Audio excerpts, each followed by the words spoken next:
To avoid a mask-like complexion, dispense only 1 drop of liquid foundation on the back of your hand and apply it with a foundation brush, focusing on the center of the face, where redness and uneven color is most likely to be found. Blend out. If needed, you can always apply a little more. Your foundation brush makes an excellent eraser tool. Use it during your makeup routine on any small mistakes you may have made. A common mistake when applying blush is having too much color on the cheeks. First, make sure you remove the excess pigment from the brush by simply tapping it on the back of your hand. This way, you'll put just the right amount of color on the cheeks. If needed, you can still correct too much blush with your foundation brush.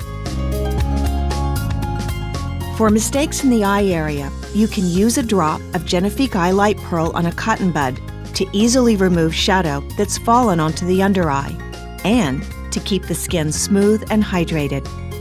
Reapply a touch of concealer as needed. Remember to place a folded tissue under your client's eye area to cover her cheeks. A common mistake when applying mascara is to touch the eyelid or the skin around the eye. We've all experienced the mess that can result when we try to wipe it right away. Instead, wait for the mascara to dry and then remove it with a cotton bud or your fingertips. It's that easy. Many women try to cover dark circles with a concealer shade that is too light.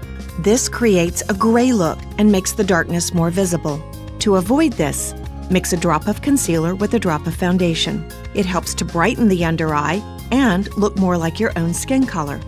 Use a foundation brush to blend and extend the concealer down and out to the corner of the eye. This helps catch light and brighten the skin.